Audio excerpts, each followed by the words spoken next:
Assalamualaikum warahmatullahi wabarakatuh. Alhamdulillahirabbil alamin. Wassalatu wassalam ala nabiyyina Muhammadin wa ala alihi wa sahbihi ajmain. Amma ba'd. Alhamdulillah, puji syukur pada Allah Subhanahu wa taala. Hari ini kita masih diberikan umur yang panjang, nikmat iman, nikmat sehat, sehingga kita bisa bertatap muka kembali, walaupun tidak dalam keadaan bertatap muka secara langsung, tapi mudah-mudahan tidak mengurangi semangat kita, tidak mengurangi amal ibadah kita, dan tidak mengurangi produktivitas kita dalam hafal Al-Quran. Adik-adikku yang dimuliakan Allah Subhanahu wa taala, salawat dan salam kepada Rasulullah Shallallahu alaihi wasallam, manusia yang paling baik rukuknya, manusia yang paling baik sujudnya, dan manusia yang telah mengajarkan kita berbagai jenis syariat Islam dan mengenalkan kita kepada agama ini sehingga kita bisa beribadah dengan benar kepada Allah Subhanahu wa taala. Mudah-mudahan kita semua mendapatkan syafaat dari Nabi Muhammad sallallahu alaihi wasallam. Amin ya rabbal alamin. Baik adik-adikku sekalian, insyaallah hari ini kita akan mulai menghafal surat Al-Bayyinah dari ayat 1 sampai ayat 3. Ya. Surat Al-Bayyinah ini ya berisi tentang keterangan-keterangan ya tentang diturunkan Nabi Muhammad Shallallahu Alaihi Wasallam dan keterangan-keterangan tentang Al-Quranul Karim yang dibawa oleh Nabi Muhammad Shallallahu Alaihi Wasallam yang diturunkan oleh Allah Subhanahu Wa Taala melalui malaikat Jibril kepada Nabi Muhammad Shallallahu Alaihi Wasallam sebagai bukti yang nyata. Ya, karena orang-orang kafir mereka masih menyembah Tuhan-Tuhan selain Allah. Mereka menyembah batu, bahkan mereka menyembah binatang-binatang yang mereka ciptakan dari batu. Nah, ini adalah surat Al-Bayyinah. Kita akan baca.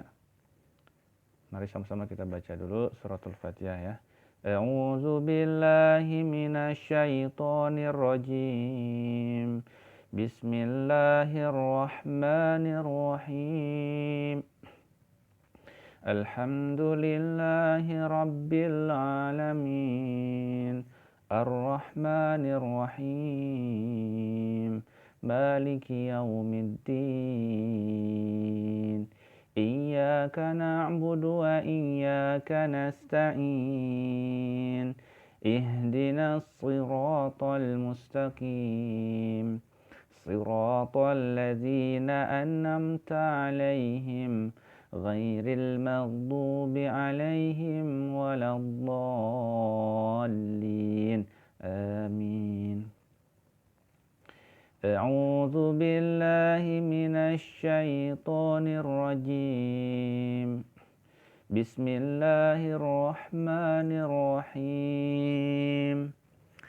Lam yakunil ladzina kafaru min ahlil kitabi wal musyrikina munfakkina hatta ta'tiyahumul bayyinah. Sekali lagi ya. Lam yakunil ladzina kafaru min ahlil kitabi wal musyrikina munfakkina hatta ta'tiyahumul bayyinah. Ya, diperhatikan kembali. Lam yakunil ladzina kafaru min ahlil kitabi wal musyrikina munfakkina hatta ta'tiyahumul bayyinah. Nah, baik ya. Ini ayat pertama sudah kita baca. Nah, ya.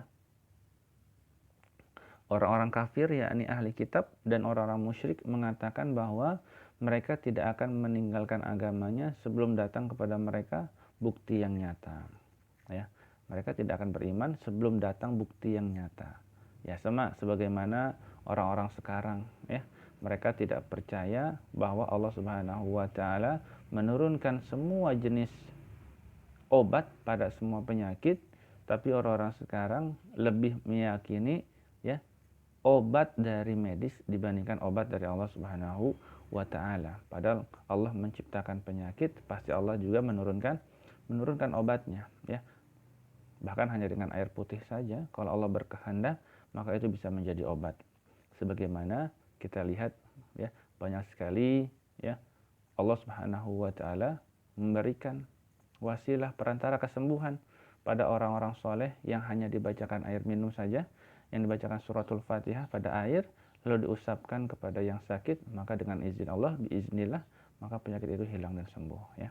Tapi berapa banyak kita berobat ke rumah sakit yang tercanggih sekalipun, bukannya sembuh malah nambah parah bahkan meninggal dunia. Ya, karena itu tadi ya, keyakinan kita bukan pada Allah, tapi keyakinan kita hanya kepada makhluk.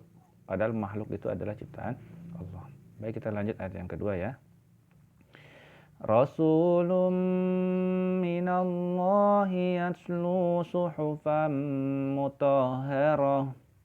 Rasulun minallahi yatlu suhufan mutahharah. Rasulun minallahi yatlu suhufan mutahharah. Nah, ini diperhatikan ya, di Rasulun ini agak ditahan. Nah, kita coba. Ini Rasulun di sini nih. Nah, di Rasulun agak ditahan. Rasulun, jangan Rasulun, tapi Rasulun, lumnya pun ditahan agak lama. Rasulun minallahi gitu ya. Oke, coba paham ya.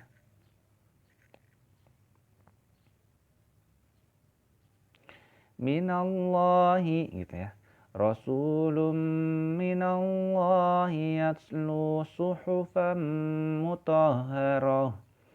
Rasulun minallahi yatlu suhufan mutahharah. Ya. Baik, ini adalah maksudnya yaitu seorang rasul dari Allah, Muhammad sallallahu alaihi wasallam ya, yang membacakan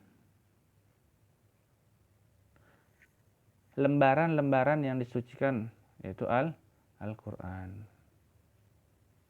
Ya. Maksudnya apa? Nah, ini.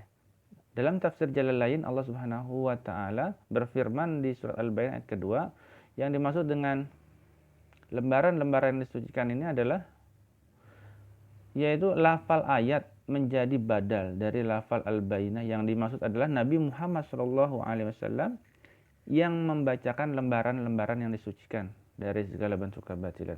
Maksudnya adalah Al-Quran. Rasulun minallahi yatlu suhufan mutahharah.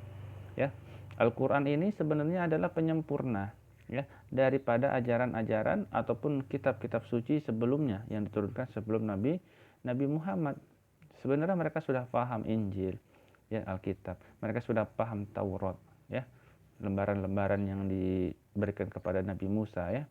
Mereka sudah paham, tapi lagi-lagi mereka mengikuti hawa nafsunya, ya, sehingga mereka apa? Mereka Allah lupakan, ya, dengan ajaran-ajaran yang benar dari nenek moyangnya. Akhirnya mereka mengingat ajaran-ajaran yang jelek dari nenek moyangnya, ya. Mereka menyembah orang-orang soleh. Awalnya mereka mengagumi orang-orang soleh, lama-lama mereka menyembahnya, lalu mereka memujanya. Seperti itu. Makanya dari situ, dari sekalian, ya, kita harus percaya bahwa Nabi Muhammad SAW adalah hanya seorang nabi. Tidak boleh kita menyembah Nabi Muhammad. Kita hanya menyembah Allah Subhanahu wa taala, ya. Manusia pilihannya adalah Nabi Muhammad SAW. Namun demikian, Nabi Muhammad bukan hanya manusia, ya, tapi manusia yang maksum, ya, yang maksum. Artinya apa? Artinya dosa-dosa Nabi Muhammad sebelum dan setelahnya Allah hapus. Beda dengan kita, ya, yang banyak dosanya, banyak melawan orang tuanya, ya, banyak membantah orang tuanya. Nah, oleh dari itu, maka ketika kita sudah belajar Al-Quran, maka tidak ada lagi anak-anak penghafal Quran yang kemudian melawan orang tuanya, membantah kedua orang tuanya, ya, tidak ada lagi. Maka kita akan menjadi anak yang soleh, anak yang solehah, insya Allah. Baik, ayat yang terakhir. Fiha kutubun qayyimah, fiha kutubun qayyimah. Ya, di sini ada fiha, ya. Nah, ini kutubun, di sini ada huruf